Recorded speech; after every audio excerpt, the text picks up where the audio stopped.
Chamo agora ao palco a Sra. Ministra da Presidência e responsável pela coordenação política do PRR, Mariana Vieira da Silva. Bem-vinda.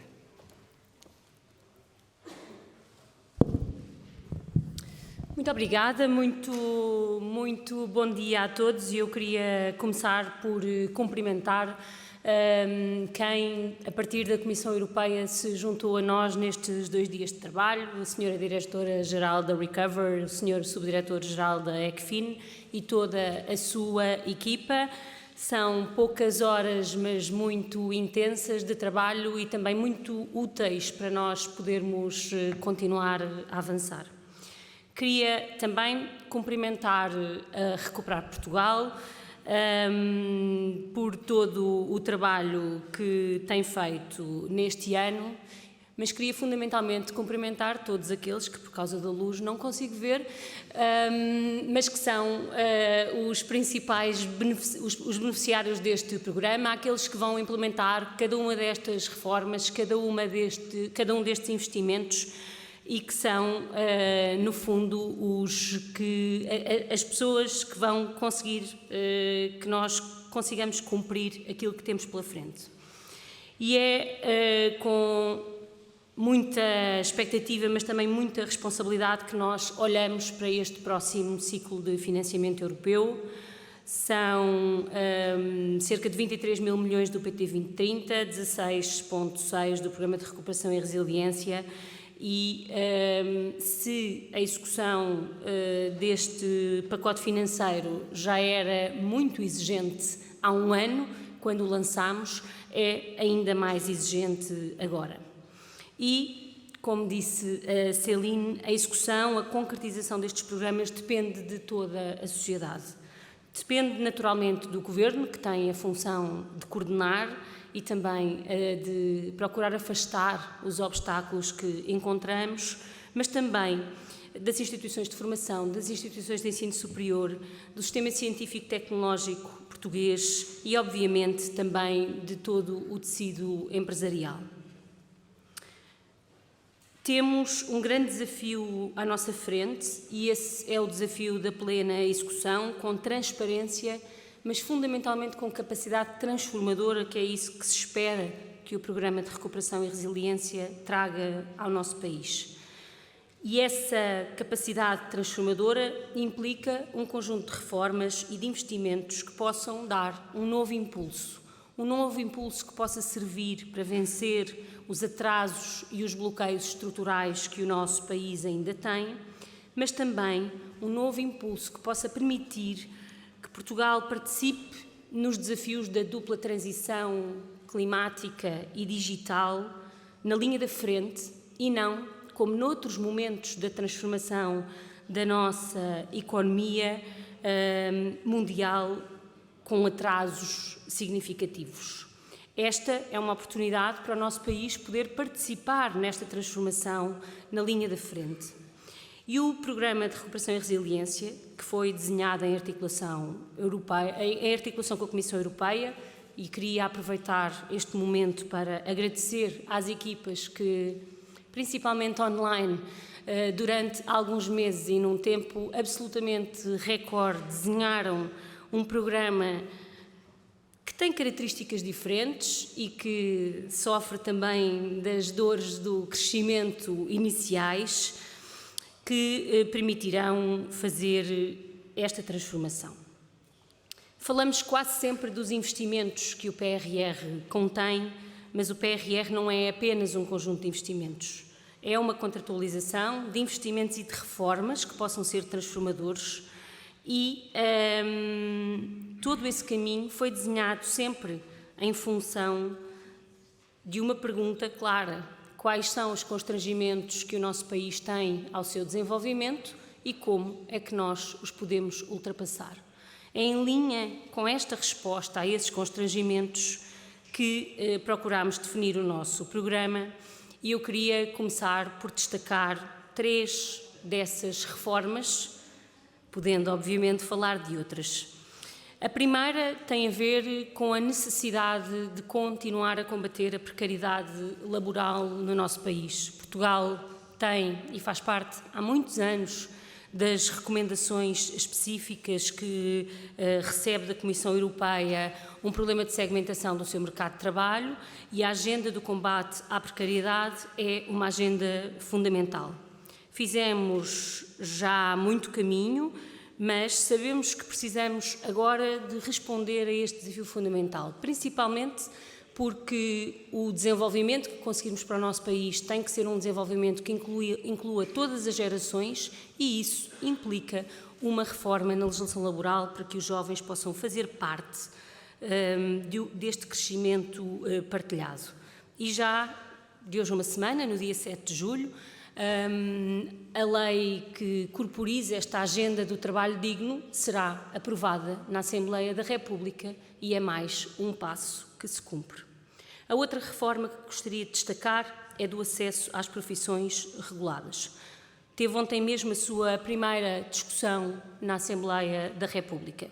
Há muitos anos também que as instituições internacionais alertam que um dos constrangimentos que o país tem incide precisamente no acesso à atividade em algumas profissões reguladas. É uma reforma exigente, que não é consensual, mas que é um marco nesse caminho de procurar ultrapassar constrangimentos. Já teve o seu primeiro debate e segue-se agora o trabalho na Assembleia da República para a sua aprovação. A terceira reforma que queria destacar é aquela que diz respeito aos licenciamentos e à redução da carga administrativa que muitas vezes muitas empresas têm pela frente na concretização dos seus investimentos privados.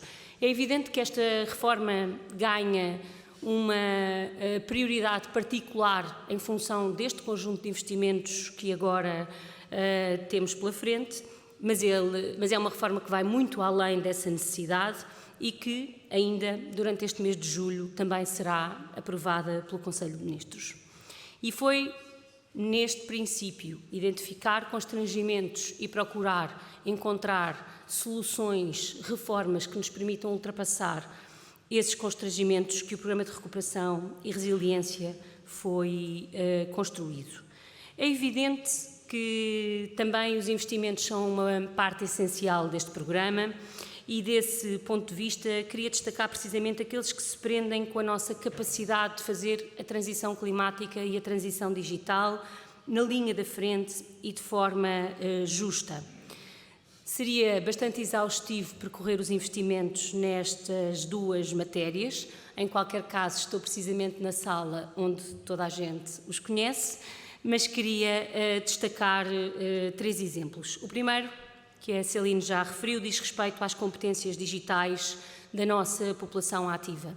Quando olhamos para os números que Portugal apresenta, temos elevadíssimas competências digitais nos jovens, problemas nas competências digitais nos adultos. E o PRR contém precisamente um conjunto de investimentos que procura melhorar o desempenho digital das nossas empresas e fazer esse investimento na qualificação dos trabalhadores, nas suas competências, principalmente na área digital, e naturalmente também um investimento paralelo no setor público, para que o serviço público também possa corresponder a esta transformação digital, tanto na área da resposta ao cidadão como na área da resposta às empresas.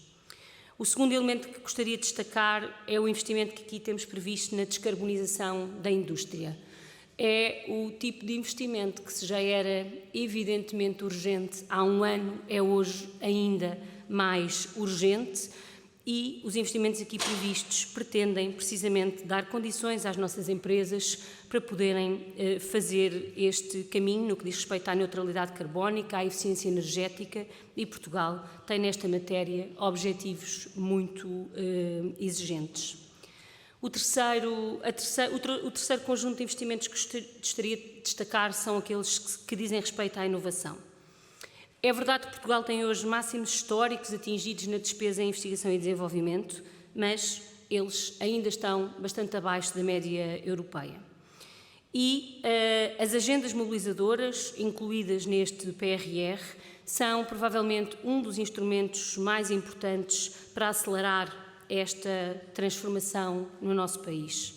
As agendas promoveram já, ainda sem nenhum contrato assinado com os consórcios, que estão agora em negociação, uma transformação muito significativa na nossa sociedade.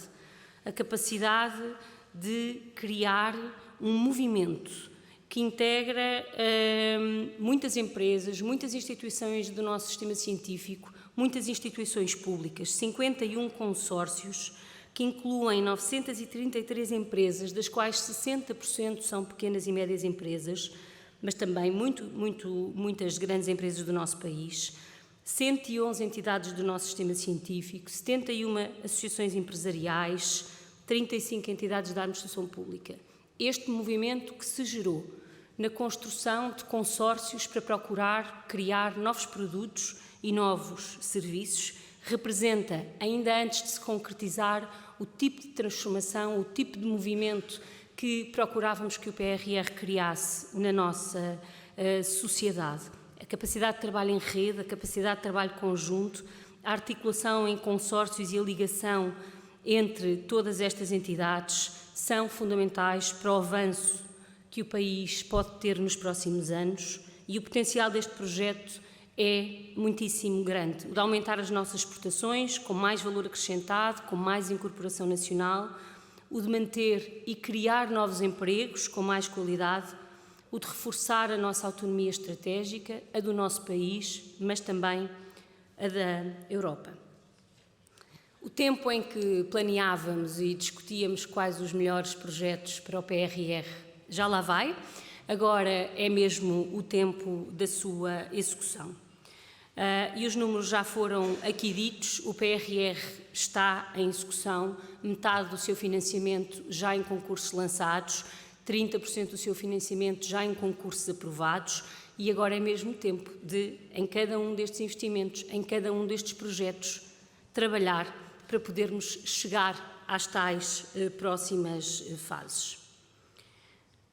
É hoje, claro, que face aos constrangimentos que vivemos, teremos uma oportunidade de poder melhorar a nossa capacidade de execução, mas essa revisão, a revisão que temos pela frente, não tornará o desafio de execução do PRR mais fácil. Apenas possível em algumas áreas onde poderia não ser possível, dados os constrangimentos que vivemos. E, portanto, a minha mensagem para todos aqueles que aqui estão e que têm essas responsabilidades na implementação é que faremos o trabalho intenso com a Comissão Europeia nesta revisão, mas isso em nada diminui as nossas responsabilidades de concretização, o ritmo de trabalho que temos de ter nessa concretização, nem a intensidade e a dificuldade desses objetivos, principalmente quando, além desta execução do PRR, ainda se somará o plano REPowerEU, fechar o Portugal 2020, iniciar o Portugal 2030. Portanto, com muito trabalho pela frente, queria deixar uma mensagem final de confiança no futuro. Nós sabemos que o caminho que o país fez neste período democrático é um caminho que mostra que a persistência nas políticas, como aquela que aconteceu, por exemplo, na educação ou nas energias renováveis, só para dar dois exemplos distintos, tem provas dadas, resulta. Quando nós persistimos neste caminho de modernização, os resultados aparecem e o sucesso dessas transformações existe. E sabemos também que as reformas funcionam melhor quando são um projeto coletivo, não um projeto de compromissos, consensos, porque isso nem sempre é possível, mas um projeto coletivo, que envolva o Governo, que envolva o Parlamento, que envolva as nossas instituições públicas, que envolva as empresas.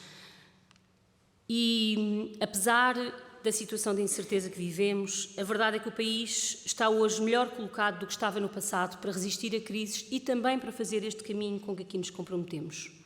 Tem uma capacidade para captar investimento estrangeiro que não compara com outros momentos de crise que o país viveu. Está bem colocado nas competências do futuro, ao contrário do que aconteceu no passado. É o terceiro país da União Europeia com uma maior percentagem de licenciados na área da engenharia, por exemplo. É, segundo a Comissão Europeia, o país mais bem colocado para cumprir as metas climáticas E isto, obviamente, não significa que está tudo feito. Significa apenas que temos mais condições para fazer mais e mais condições para fazer melhor. Com esse objetivo final, que é mobilizar todos para que este programa de recuperação e resiliência possa ser uma alavanca para que o país dê um salto qualitativo na especialização da nossa economia, nas competências da nossa população, na coesão social e territorial do nosso país. Muito obrigada.